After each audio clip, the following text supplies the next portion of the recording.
Boa noite, águias! Tudo bem com vocês? Deixa eu ver aí, meu penteado. Tá bonito aí pra vocês. Tudo bem, gente? Administração. Boa noite. Seja bem-vindo à nossa live de toda terça. Oi, Juscelia Mello. Manda coraçãozinho aí que a gente vai merecer essa live de hoje. Nós vamos falar com a Heloísa Capelas. E a live de hoje vai ser sobre a força da mulher na história da humanidade. Gonçalves, Paulo, tudo bem? Boa noite, sejam bem-vindos à live, mais uma que a gente vai tentar desenvolver aqui na nossa sala. E estou aguardando a Heloísa, já dei um aviso para ela que a gente ia começar.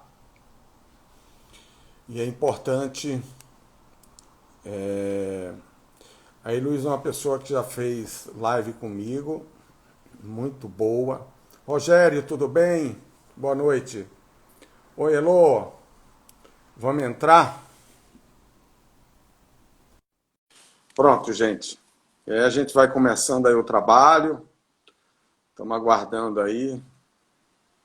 Oi, querido, como vai Paloma, meu você? amor. Tudo bem, Tudo Elô? certinho aí? Espera aí que eu estou sem som. Hoje eu estou... Eu tô tão no silêncio aqui, será que precisa de fone? Acho que eu consigo falar Não, eu sem estou fone, né? escutando bem, estou escutando bem. Se vocês tiverem algum problema, avisa que eu ponho o fone, senão eu tô tão no silêncio aqui. E aí, Clélio, como vai você? Tô aí na parada de sucesso, tô na área. Se derrubar é pênalti. Que bom, que E eu bom. cobro o pênalti, eu sou igual o Neymar, eu quero a bola para cobrar o pênalti. Ótimo, ótimo, fantástico. Quanto tempo, né, Elô? Pois é, faz um bocado aí, né? A gente tem feito aí lives com outras pessoas, né? E eu tenho assistido aí, tenho visto aí. Também sozinha, né? E de Tá vez em bot... quando eu desapareço, né? Porque eu venho para o processo. Agora, por exemplo, eu estou aqui no processo Hoffman, né? É que os alunos estão agora terminou o dia e aí vim conversar com você. Então, mas amanhã tem live. eu vi minha Amanhã não, sobrinha quinta-feira. aí, eu vi minha sobrinha aí, a Paloma Lessa, ela é Ah, filha da minha irmã falecida, e você conhece a Angélica Cunha? não me Angélica, lembro. ela é sensacional. Eu chamo ela Garota Sorriso, né? Porque Sei. tudo dela tá bom. E ele tem um programa na rádio todo sábado, né? E ela pediu Aham. para eu falar sobre superação, né? E ela falou, fala sobre superação aí do síndrome do pânico, e tal. Eu falei assim, eu posso falar sobre logo quando eu comecei em São Paulo? Menino, eu não consegui me segurar, eu chorava. Uau! Porque foi muito forte. Tá no Facebook dela. Ela tem uma Ah, rádio, né, que é uma rádio católica, e aham. ela usou. Foi 1 hora e pouca de live. E aí algumas vezes eu chorava, que era um negócio. Aí minha sobrinha falou, não foi só você não, tio, eu chorei muito. O que você passou ninguém sabia aqui no Recife e tal. Mas vamos lá, o que importa é a alegria, eu É que costumo já dizer, né? superou, né? Bom dia com alegria mesmo na pandemia. Que legal. Eu finjo um programa de rádio, aí eu fico mandando para as pessoas. Que bacana, que bom. Elô, Diga. a live de hoje que a gente combinou foi sobre a história, né, a força da mulher na história da humanidade. É. Eu quero deixar o roteiro com você. O meu lado feminino agradece, metade, né? E eu quero saber, eu quero que você conte, você tem umas histórias legais sobre as mulheres pré-históricas, sobre a força dela. É, E depois eu vou é. colocar algumas situações aqui que... Oi, Gui! O Guilherme, meu aluno, tá aqui. Oi, querido! Você melhorou? Passou? Ele ia fazer um curso comigo no final de semana, teve Covid, né, Gui? Covid, né? Você tá bom? Beijinho pra você. E o Nenê, tá chegando, né? Clélio, eu gosto muito, né, de falar da mulher e claro que eu né, vou defender aqui o meu pedaço por bastante tempo. O meu público foi muito feminino, né? E aí acabei fazendo cursos para mulheres e chamei mais gente ainda, né? Mais mulheres aqui para o meu lado. Hoje no processo a gente tem já uma procura masculina bem intensa, né? A gente tem quase meio a meio, assim, é 45, 55, é bastante já procurado, mas houve uma época que autoconhecimento era como se fosse a área feminina, né? Só as mulheres se interessavam, e aí é como curso de psicologia, né? Eu fiz serviço social, nossa, há 500 anos atrás, né? E minha sala era toda feminina, enfim, e era um tabu aí, né? Então, psicologia, serviço social, era tudo na área feminina e as terapias também. Hoje é que eu tenho mais, né? Tenho mais procura dos homens e tem uma média aí bem dividida mesmo, e a gente fica bem contente. Que legal. E eu gosto bastante de falar sobre a mulher, porque eu de verdade acredito que está na hora da gente se posicionar para valer, né? O mundo precisa de cuidado, e cuidado é uma característica feminina, né? A mulher cuida, e a gente precisa encarar esse cuidado. Eu gosto muito de contar das mulheres das cavernas, né? Quando a gente começou a se organizar como sociedade, as mulheres, elas tinham as mesmas funções que nós temos hoje. As mulheres cuidavam da cria, as mulheres cuidavam dos animais, as mulheres é que cozinhavam, elas que salgavam a carne, elas que depelavam, né? Elas que tiravam a pele, elas que punham a pele no sol. Era um trabalhão que as mulheres tinham, mas era dentro das cavernas, porque os homens eram os fortes, eles é que iam lutar com os animais, eles é que enfrentavam as tempestades, eles é que iam atrás ou da conquista de novos espaços ou da conquista de alimentos, eles que eram os exploradores, depois eles que eram os guerreiros, e a função feminina sempre foi a função de dentro de casa. Ela é que formava os guerreiros, era que formava as novas mulheres, e ela que decidia os casamentos, né? Mais tarde, quando nós vamos nos misturar, né? Quando nós entendemos que era melhor ter filhos com as outras tribos, porque as crianças nasciam mais saudáveis, era melhor trocar, né, o DNA, a gente ainda não sabia disso, mas nós entendemos que ter filhos com as irmãs nasciam crianças doentes. E quando nós tínhamos filhos com as outras tribos, as crianças nasciam sadias. Então, eram as mulheres que iam lá nas outras tribos escolher as mulheres para os seus guerreiros, né? Então, sempre foi uma função né? Uma função dentro de casa. Mas elas tinham um lugar no conselho, elas tinham uma posição social e política. Então, as mulheres, elas participavam da roda, da política do lugar, elas decidiam coisas juntos com os homens. Então, a função continuou a mesma, né? Nós continuamos cuidando da cria, nós continuamos cuidando da casa, nós continuamos formando os nossos filhos, e a educação é a área, sem dúvida nenhuma, mais importante da nossa sociedade. A função materna é a mais importante da sociedade, mas por algum motivo a mulher, ela foi alijada, ela foi retirada da roda, ela foi retirada da importância política da comunidade, e ela passou a ter a importância das mulas, dos burros de carga.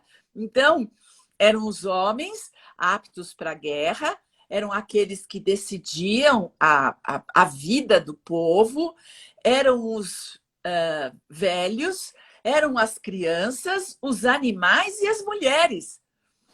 Era nessa sequência, quando na realidade as mulheres antes elas compartilhavam com os homens as posições políticas.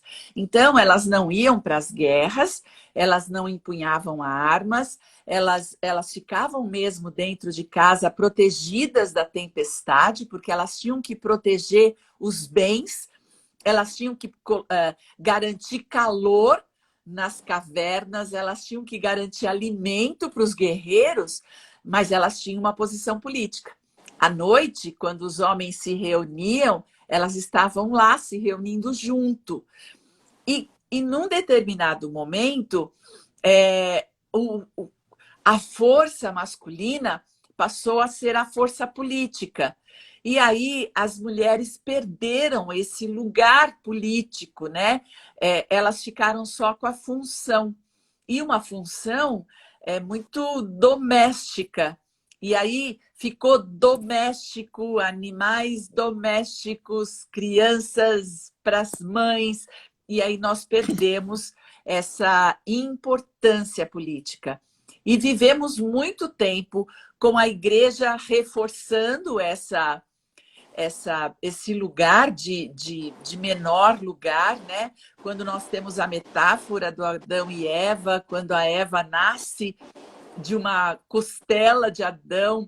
Então, essa metáfora diminuindo a mulher e mantendo o lugar de segunda categoria, né? É o segundo lugar e nunca mais o primeiro, ou nunca mais o igual, porque quando nós éramos primitivos, nós não tínhamos o lugar de melhor, nós tínhamos o lugar da igualdade, a gente tinha posição política. E nós perdemos isso, e essa posição ela foi demais reforçada na Idade Média. Nós já não estávamos bem colocadas na fita, né? E aí, com a Idade Média, com o advento da Igreja Católica, né, nós fomos colocadas na posição de bruxas, de impuras. E aí ficou um lugar muito muito pejorativo, muito de desclassificação. A gente tinha que provar pureza, porque nascer mulher já significava impureza e segunda categoria. A gente tinha que provar que merecíamos marido, que merecíamos entrar nos lugares, né, que eram destinados aos homens. Isso, imagina, a Idade Média durou 700 anos. Então, foi muito tempo de história e de treino, né? Nós fomos colocadas nesse lugar e começamos a acreditar que era esse o nosso lugar. Quando surgem os sanitaristas, quando eles definem, então, a criação da família, porque até então não existia essa constituição, né? Era tudo muito misturado.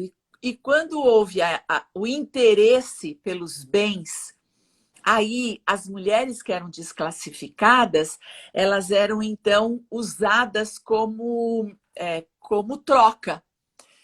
E aí elas eram rainhas, princesas, que tinham a função de manter o patrimônio na família. Então, elas começaram a ter uma função de importância, mas ainda não política.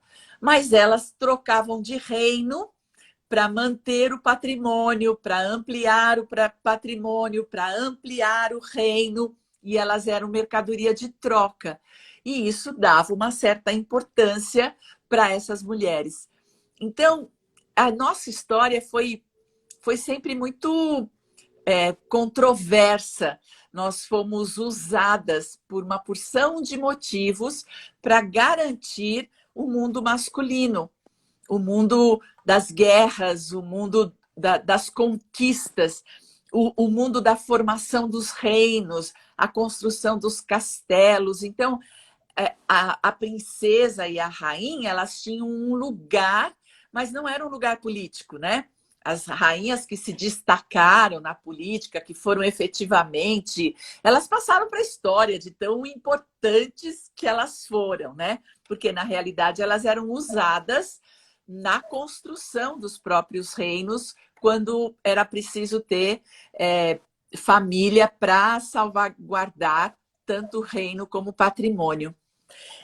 E na construção do capitalismo, da nossa sociedade atual, né, moderna, capitalista, industrial, a gente não teve o cuidado, e quando eu falo gente, né, a nossa humanidade, não teve o cuidado de colocar a mulher no devido lugar, né? Nós construímos uma sociedade industrial ainda com o poder masculino. E só ganhamos destaque com muito sofrimento, com muita disputa. Então, em 1822, ganhamos o direito, né, as sufragistas, e era muita as mulheres nas fábricas, elas eram desprezadas, né, elas eram provocadas, elas eram violentadas, né? Então, para garantir a prole, elas tinham que se submeter a esse mundo masculino que não a sustentava, que não a respeitava e a violentava, né? Não só sexualmente, né? Mas uma violência de dignidade. E as que sobreviviam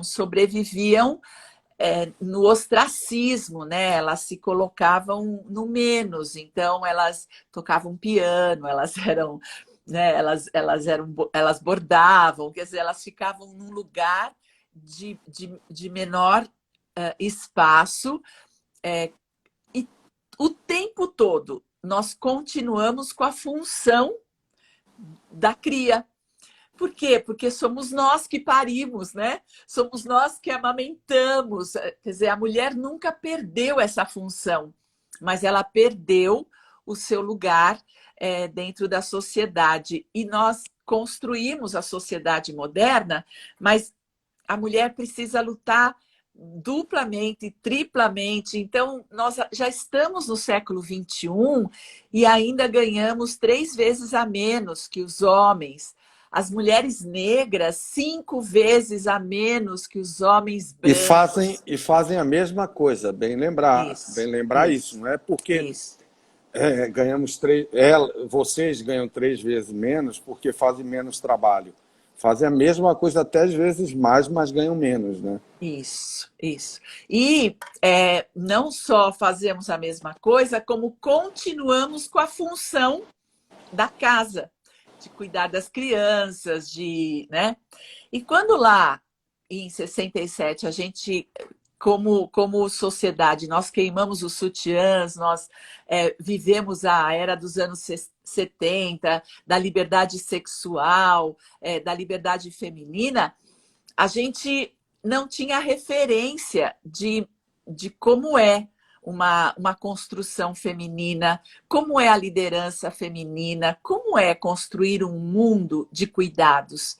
E aí nós fomos para essa liberdade, nós fomos para o mundo masculino.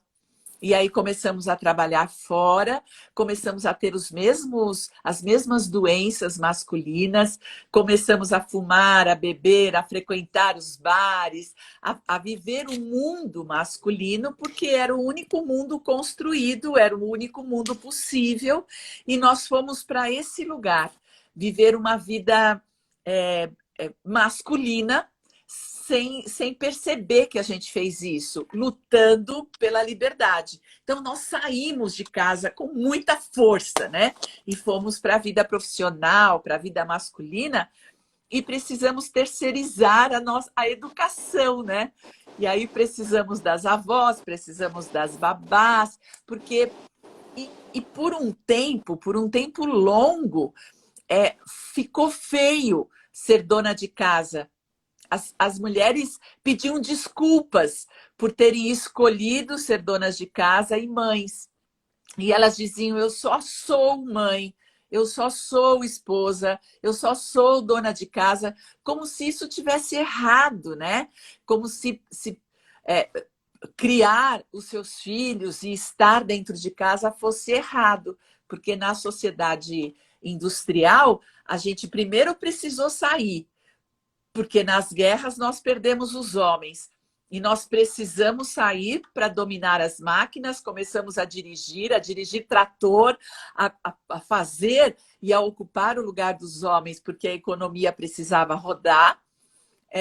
Mas, quando pós-guerra os homens se recuperaram e estavam disponíveis de novo para o trabalho, as mulheres foram desqualificadas, mandadas embora, de volta para casa, como se não prestassem para mais nada, como se a gente fosse só estepe. E tudo isso é uma construção social. Não tem culpa, não tem nada. Nós fomos nos construindo desse jeito. E agora a gente precisa de um outro nível de consciência feminina.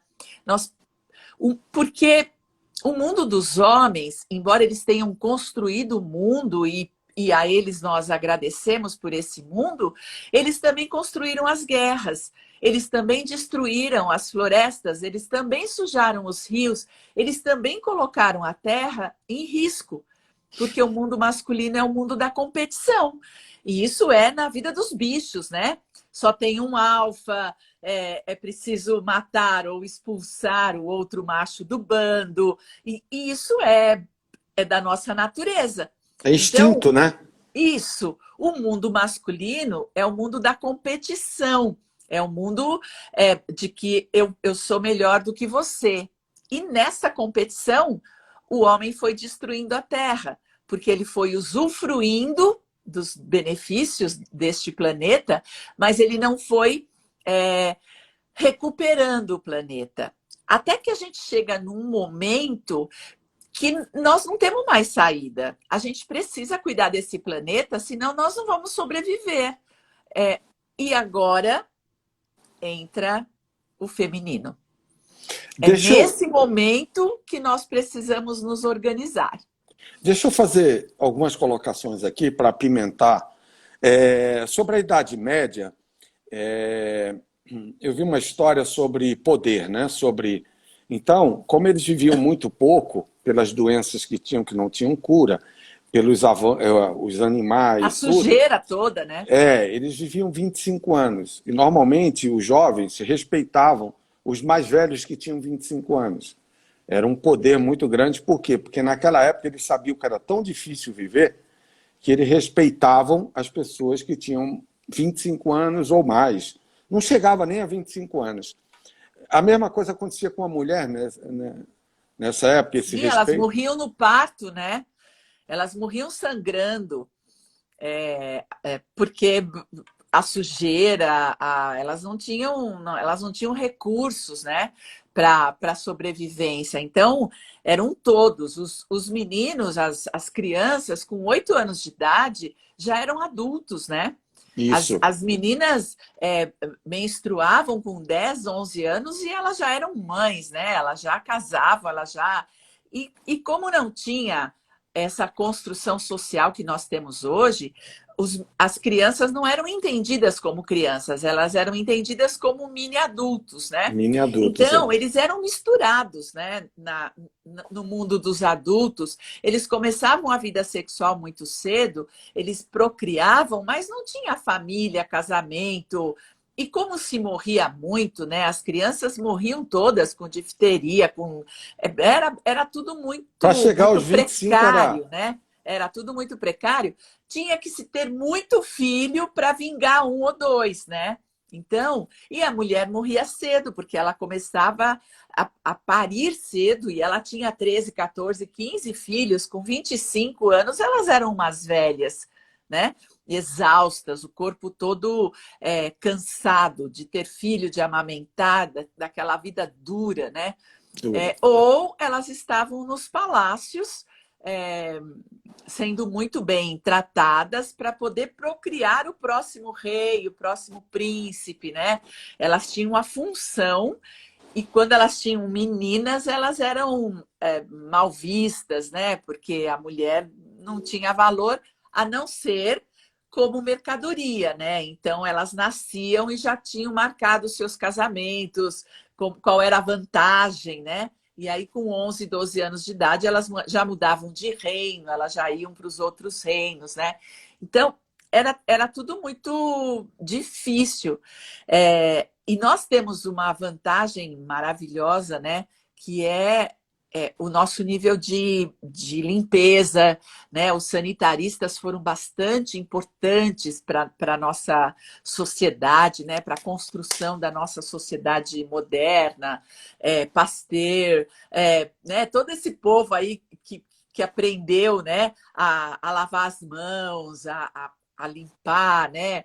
As freiras que entenderam, Oswaldo né? Cruz. Que quando lavavam as mãos, os doentes morriam menos, né?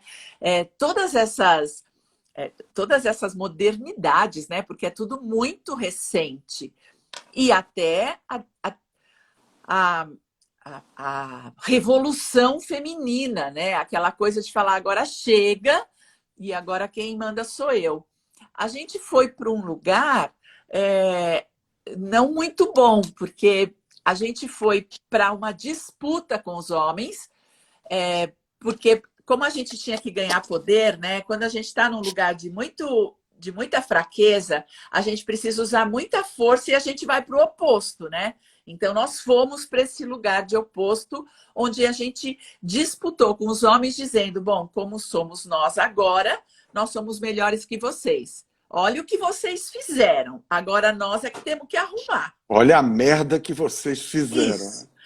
E daí a gente vai para uma disputa que não existe, né? Porque não tem o menor sentido disputar com um outro ser muito diferente de nós. É uma briga onde a gente já sai perdendo. Os homens têm 4 bilhões a mais de células nervosas que as mulheres. E elas não estão no cérebro, elas estão nos músculos. Portanto, os homens naturalmente são mais fortes que as mulheres, porque eles já nascem com 4 bilhões a mais de células nos músculos. Então, ele não é mais inteligente, ele não é mais culto, nada, ele é mais forte. E aí, a gente disputa com um ser mais forte. Isso é burrice, né?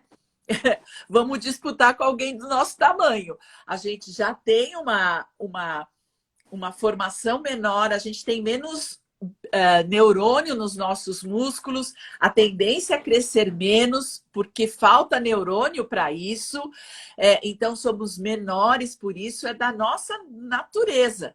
E aí a gente vem bancando, né? A forte, a que não precisa de nada, que não precisa de cuidado, para dar na cara dos homens dizendo que eles são umas porcarias. Não é verdade. Embora a gente precisa compreender esse movimento. A gente foi com muita força, porque a opressão era muito forte. Então, para sair desse lugar, a gente precisava disso. Situa a gente, que época foi, você acha que aconteceu tudo? 1970, 70, 80? Essa foi a época áurea, porque foi a chegada da pílula anticoncepcional.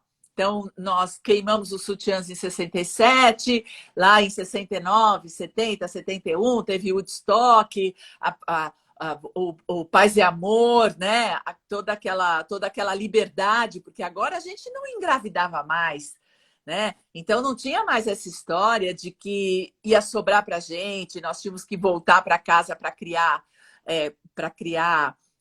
os filhos, né? Não, agora a gente podia se comportar como homens, eu podia escolher quem eu queria transar, em que época que eu queria, do jeito que eu queria. E isso foi uma liberdade extraordinária para a mulher, né? Porque a gente vinha de uma violência sexual ou de uma castração muito, né? Então a mulher não podia nada, a mulher e ela tinha ao mesmo tempo que gerar filhos.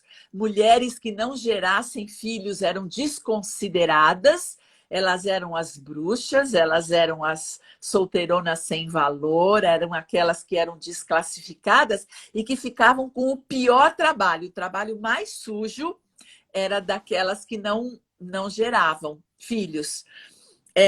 Então, a mulher tinha que ter uma vida sexual, mas ela tinha que seguir a vontade do homem. Ela tinha que ter uma vida sexual para engravidar, mas ela não era permitida de ter prazer. Só quem podia ter prazer eram as prostitutas, eram aquelas que tinham se perdido. A mulher, se ela quisesse algum valor, ela precisava viver a vida sexual dos maridos. Então, a gente vivia uma violência sexual extraordinária. E aí, rasgar sutiãs, queimar os sutiãs e a pílula anticoncepcional fez a gente também ir para o outro oposto, né? E tudo isso, eu tenho absoluta certeza que o século XXI é o século da nossa consciência feminina. Eu não sei se a gente vai ter tempo de instalar essa consciência, mas eu sei que a gente vai caminhar em direção a essa instalação. Nós estamos cada vez mais conscientes de que temos o papel mais importante da sociedade e é sem competição. Ele é importante porque nós estamos construindo a próxima humanidade. Está na mão da mulher, como sempre esteve na mão da mulher a construção da geração seguinte. E com a consciência feminina, a gente começa a compreender que o mundo masculino, esse mundo de guerreiros, ele foi alimentado pela mulher. Nós dávamos mais comida para os homens do que para as mulheres, porque eles precisavam ficar fortes, eles precisavam ir para a guerra. Então, eles tinham muitos privilégios. E que hoje não precisa mais. Mas é incrível isso, e é tão lindo a gente compreender a nossa mudança e a construção do ser humano. O Bob Hoffman, ele vai chamar isso de programação. Imagina, ele em 67 ele construiu o processo Hoffman, lá há 53 anos, quando tudo isso estava acontecendo, e ele vai dizer que nós somos programados na nossa infância. Então, os nossos valores, a nossa compreensão, tudo aquilo que nós somos, nós vamos aprender com os nossos pais. E nós vamos construir o nosso sistema nervoso com essas crenças, com esses valores, com essas verdades, e nós vamos para a vida adulta defendendo essas verdades. E vamos construir a geração seguinte com essas verdades. Elô, só um tempinho aí. Ela está pedindo para que os homens assistam essa live. Para que eles assistam, vocês têm que convidá-los. Porque o meu lado feminino está adorando. Então, convida aí, pessoal, que os caras têm que assistir mesmo. Manda aviãozinho para todos os homens que você conhece. Elô, teve uma pessoa que falou aqui, é preciso mesmo um novo conceito de consciência feminina. O que é isso? Um novo conceito? De consciência feminina. Então, era isso que eu ia chegar. Como na nossa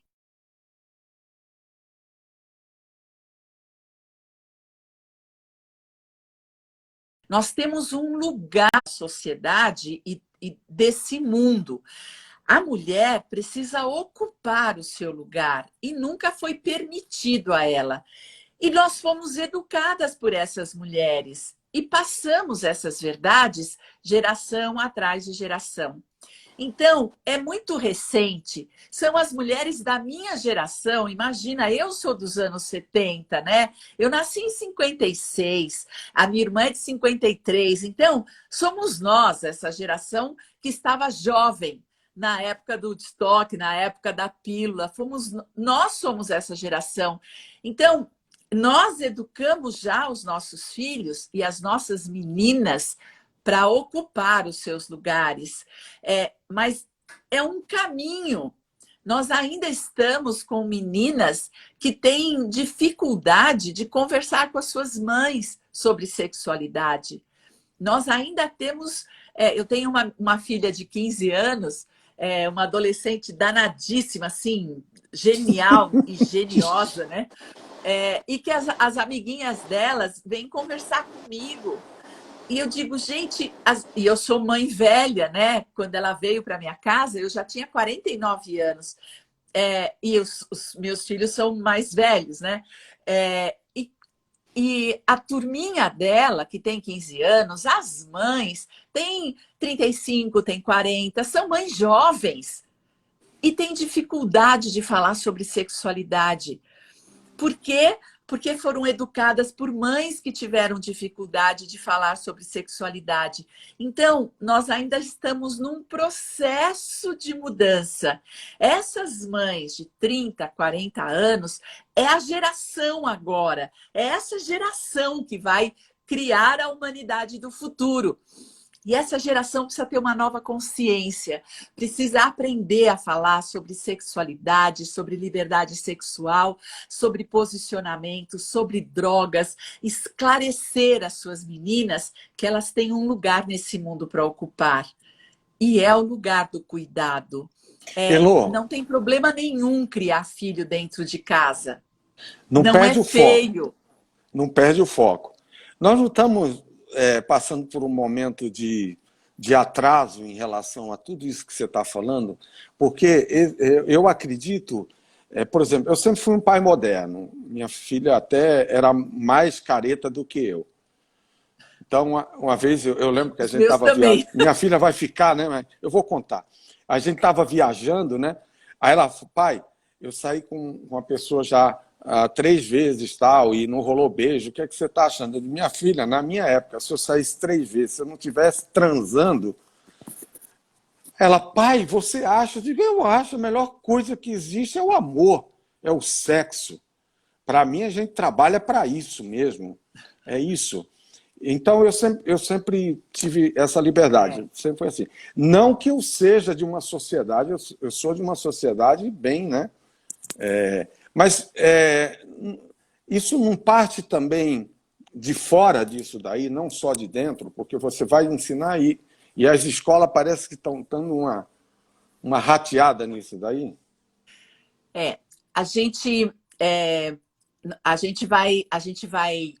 A humanidade ela vai crescendo, né, por ciclos. Então, a gente tem uma geração super moderna, que é a minha. E aí, a geração seguinte é careta. E aí, a gente vem hoje com uma castração antiga, velha, que não serve mais e que a gente precisa esclarecer. E quem precisa esclarecer são as mulheres, porque somos nós que temos essa experiência. Nós tivemos uma experiência de muita castração, de muita violência, de muita invalidação. Nós podemos ensinar a geração seguinte a viver com mais respeito, a viver com mais dignidade, a viver com mais escolhas. E nós temos obrigação de fazer isso. É por isso que eu digo que este é o momento das mulheres. E é o momento das mulheres ocuparem o seu lugar político. E eu nem falo da política, embora seja importante, sim. Eu, nas últimas gerações, só tenho votado em mulheres, em senadoras, em deputadas, em vereadoras, porque as mulheres precisam estar na política. Isso é verdade, mas eu não estou nem dizendo desse lugar da política pública, não. O lugar político, esse lugar onde dentro da sociedade você tem significado, importância e voz. É fundamental que a mulher tenha voz. E hoje a gente fala muito do empoderamento feminino e estamos ainda muito voltadas à conquista financeira, à autonomia financeira, porque queremos nos livrar da dependência masculina, queremos dar conta de tudo. E não é dessa consciência que eu estou dizendo. Eu estou falando de uma consciência de que eu tenho um lugar e o meu parceiro tem um lugar que é dele. E que eu posso, sim, depender financeiramente dele, porque não é uma dependência. Eu cumpro um papel e ele cumpre outro. Eu não preciso trabalhar e ganhar dinheiro, eu posso estar em casa e educar os meus filhos, olhar para os olhos dele, criar uma nova cultura, explicar para eles, não terceirizar. Eu posso fazer isso, mas nós ainda estamos fazendo uma confusão com o empoderamento feminino, ainda no modelo masculino. Então, precisamos ser empreendedoras, precisamos ganhar o nosso próprio dinheiro, precisamos trabalhar, precisamos pagar a conta, precisamos dividir a conta. Nada contra. Eu trabalho, eu divido a conta, eu ganho dinheiro, não é nada disso que eu estou dizendo que eu sou contra. O que eu estou dizendo é que ainda nós estamos nos empoderando no mundo masculino. E a minha defesa é que a gente crie uma consciência do delicado, do cuidado, do gentil, do amoroso, porque essa é uma energia feminina. Elô, a minha esposa, ela é de 56, né? Então, vocês são... Ela tem a minha idade. Ela é de março, não sei de que mês você é. Eu sou de setembro, acabei de fazer 64. Ela fez 64 em março. Eu sou de 60, tá? E aí, o que eu quero te dizer? Eu via muito na minha esposa, ela está nos ouvindo aí, está até mandando um coraçãozinho. Eu via muito dela um sentimento de culpa por estar trabalhando. Ela trabalhou 40 anos na Sabesp, ela trabalhou 45 anos da vida dela, e eu vi um sentimento de culpa. Ela às vezes chorava por não poder dar educação e estar com os filhos na educação, né? Porque ela tinha que trabalhar, eu também, tudo. O que deve a isso? O que você acha que é isso? Dessa geração de vocês, essa culpa muito grande de poder não ter educado o filho como gostaria? Então, nós viemos, e muito provavelmente ela como eu, tivemos mães donas de casa. E mães presentes, e mães que nos educaram dependendo de marido. Esse era o nosso modelo. Portanto, quando a gente tem um modelo, esse é o modelo certo, porque é o modelo que a gente conhece. E aí a gente rompe com esse modelo. E foi a nossa geração que rompeu esse modelo. E aí nós fomos ganhar autonomia. Quem tem o seu dinheiro tem o seu lugar. Era essa a nossa crença, porque o poder do meu pai era muito grande, porque ele era o dono do dinheiro. A minha mãe dizia, o meu maior arrependimento foi parar de trabalhar para cuidar de vocês. Nunca parem de trabalhar. Eu e a minha irmã estamos dispostas a morrer trabalhando por conta dessa coisa da minha mãe. O meu pai mandou nós duas, tanto a minha irmã como eu, entrarmos no Banco do Brasil. Porque ele dizia, as minhas filhas não vão depender de homem. Elas terão emprego e salário. E nós obedecemos. E nunca dependemos de homem. Nem por mãe, nem por pai. Isso era uma instrução. Mas, ao mesmo tempo, a criança aprende por modelo. Ela copia. Então, eu tenho dentro de mim uma mãe que é cuidadora e que tinha tempo para os filhos, porque ficava dentro de casa. Uma mãe que cozinha, uma mãe que costura roupa, uma mãe que olha o dever de casa. Esse é o meu modelo. Mas eu vou ser a mãe que trabalha fora, a mãe que compra congelado, a mãe que tem babá, a mãe que deixa os filhos com a avó. Eu vou morrer de culpa por isso. Porque na minha programação, como diria Bob Hoffman, né, o meu modelo é uma mãe presente. E aí eu sou uma mãe ausente. Então, muito provavelmente, a sua esposa viveu a mesma coisa que eu. Olha aí. Elô, eu vou provocar aqui, porque é uma coisa que é um sentimento meu, tá? Um sentimento meu.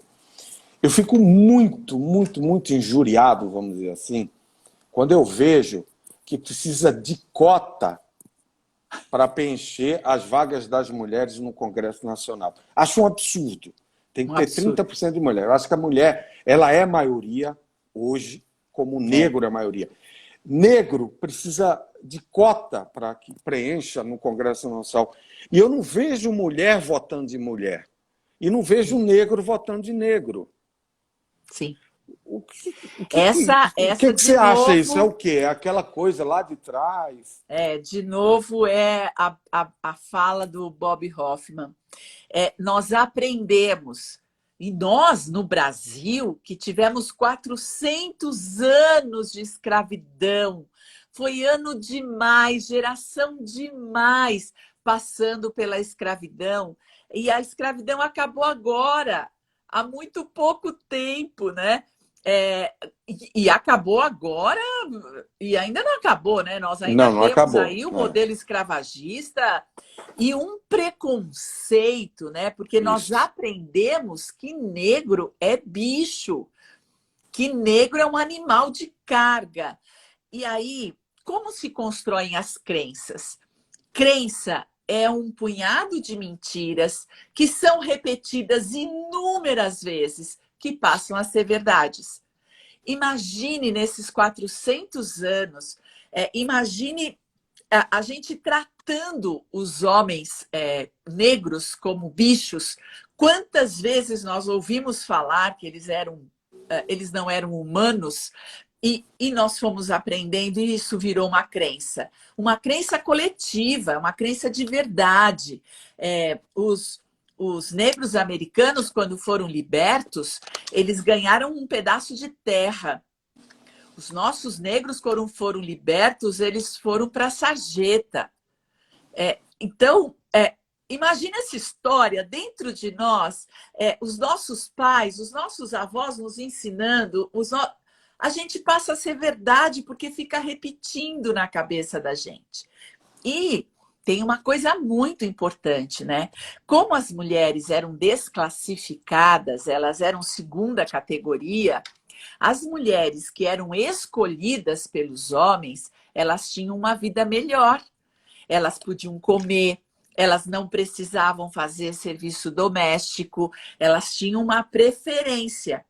E nós criamos uma inimizade entre nós, porque nós precisávamos disputar, nós precisávamos mostrar os nossos atributos, nós precisávamos deturpar a imagem da nossa coleguinha do lado, né?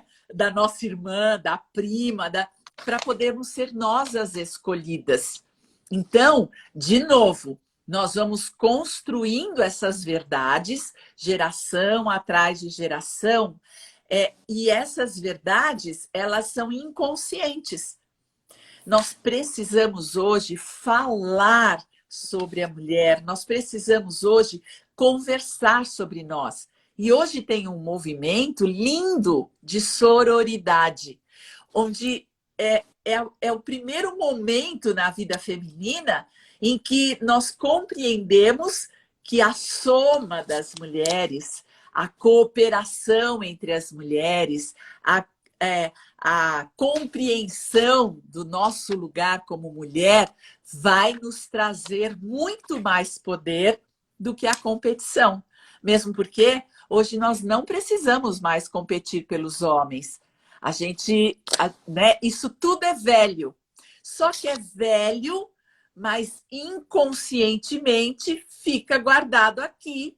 E se a gente não põe as claras, a gente, sem perceber, vive essas mentiras que passaram a ser verdades incontestáveis. Isso são crenças inconscientes que a gente construiu. Por isso a gente precisa falar delas, para elas deixarem de ser inconscientes e passarem aqui, a ser a nossa frente, a nossa verdade. É interessante, né? Eu queria só falar de uma negra que eu fui pesquisando, as mulheres fantásticas, Enedina Alves Marques. Ela nasceu em 1913 e morreu em 1981. A primeira negra engenheira civil. Olha que lindo. Então, são esses modelos não aparece, né? São esses modelos que a gente precisa trazer para a mídia, que a gente precisa trazer para as nossas lives, que a gente precisa trazer para a nossa vida, porque os modelos que são falados, os modelos que a gente escuta, os modelos que tem no nosso inconsciente são ainda os modelos das mulheres oprimidas e que hoje estão tão atarefadas.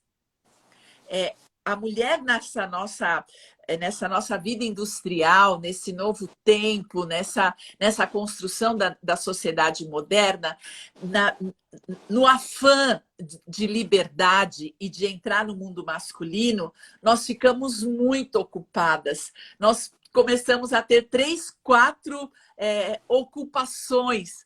Enquanto a minha mãe só precisava cuidar da gente e da casa, eu preciso trabalhar, ter sucesso profissional, trazer dinheiro para casa, cuidar dos meus filhos, fazer a comida, me preocupar com a limpeza e ainda estar linda e maravilhosa para ter um bom sexo com o meu marido, para poder ser feliz, para poder ter um casamento.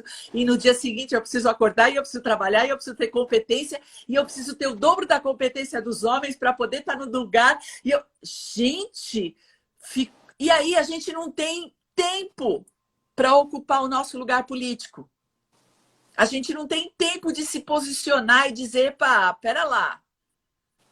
Deixa eu fazer uma colocação também sobre uma pessoa que eu acho importante, as mulheres que estão escutando.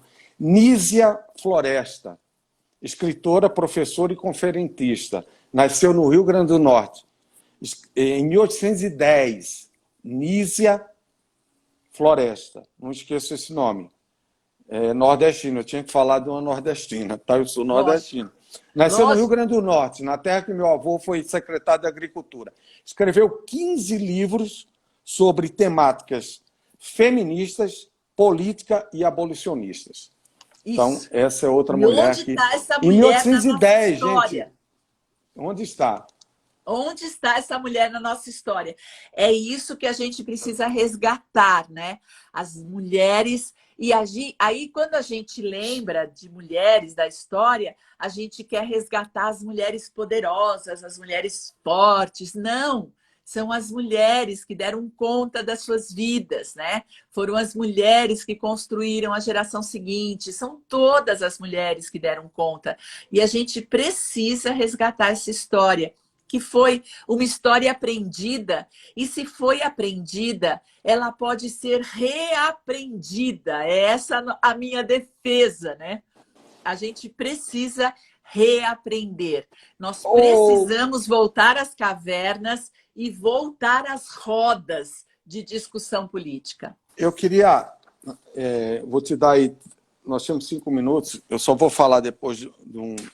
que eu prometi para a pessoa falar, porque é uma coisa de educação, e nós estamos com um problema de educação que querem tirar tudo da educação. Né? Eu queria só falar o seguinte, né?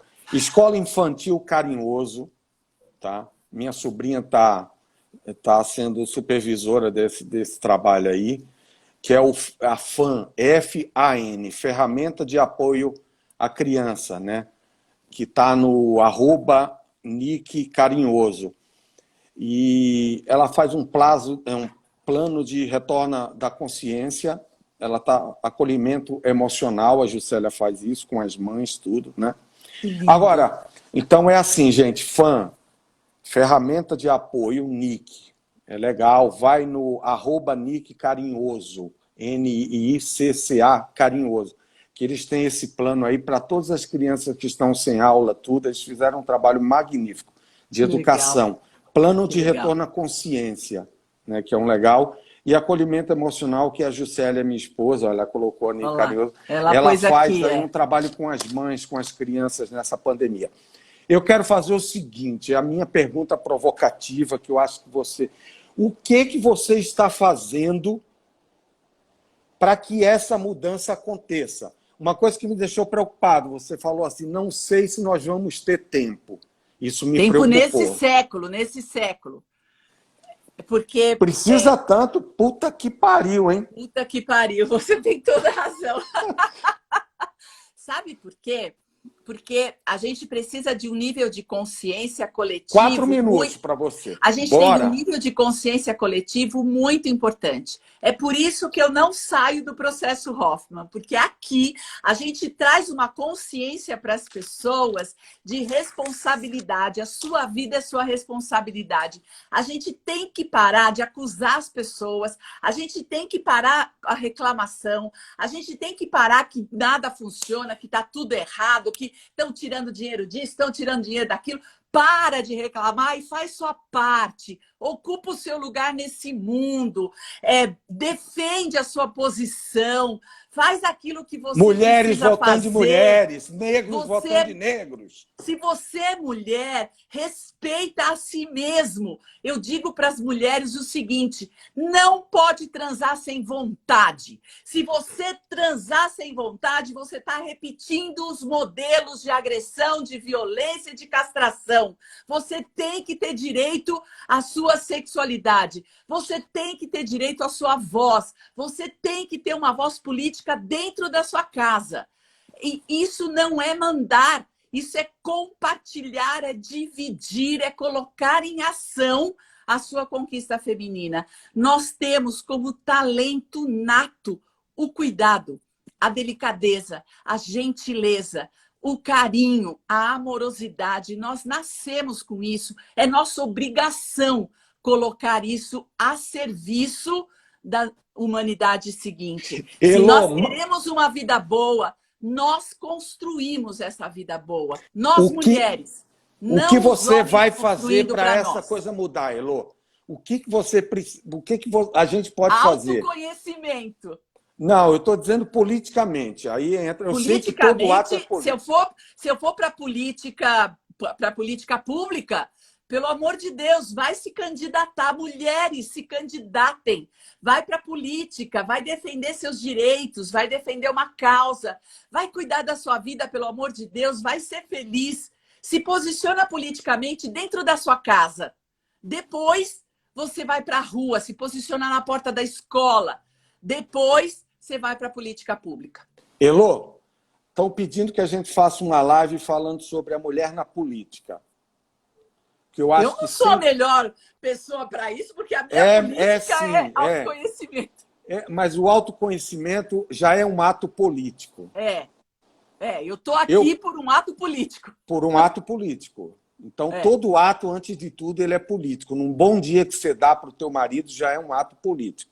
Você não pode fugir dessa veia. Nós somos então, seres políticos. Eu vou preparar, porque eu fiz política, levei porrada, levei borrachada, fui expulso de faculdade, tudo. E tá na hora da gente ajudar essa turma jovem aí, porque eu não vou esperar um século para ver essas mudanças, não. Desculpa, eu nem vou estar aqui. Tudo é política, é isso aí. Vamos. Tá terminando, falta 1 minuto e meio. Vamos fazer isso? Vamos. A gente conversa? Dá teu recado aí. Fala do Hoffman aí rápido aí para que todo mundo te acompanhe. Gente, faça o curso. Entra no site do Centro Hoffman, me segue no Instagram, vai fazer autoconhecimento. Tá tudo dentro, não procure nada fora. Quando você achar dentro o seu lugar, o mundo fora vai aparecer. Constrói dentro, porque fora tá pronto, se você acreditar dentro. Isso. Eu queria dizer mais uma vez, questão de educação, o @Nick Carinhoso, põe aí, Juscelia, rápido. Eles têm uma ferramenta que eles desenvolveram para as mães que estão com as crianças de 2, 3, 4, 5, 7 anos. E eles estão... conversem com eles. Ferramenta de apoio do Nick. É o FAM, Plano de Reforma da Consciência. Para crianças que não estão podendo ir para a escola e desenvolver isso daí. Que tá? lindo, parabéns Elô, por isso. Você não vai escapar de mim para a gente falar do poder da mulher na política. Não adianta você... Nick, vão lá, gente. Ali, ó. Vocês vão ver um trabalho de educação criativo do zero. O que elas conseguiram. É maravilhoso. E a minha sobrinha, minha filhada maravilhosa. Um beijo no coração. Elô, você é maravilhosa. A tua live... Delícia, Vamos ver se a gente tem mais gente curtindo, vendo, e nós vamos montar essa daqui, A Mulher na Política. Negra, Legal. mulher Legal. na política. Beijo, gratidão, Beijo, viu? obrigada, Beijo a tchau. todos, gente. Tchau.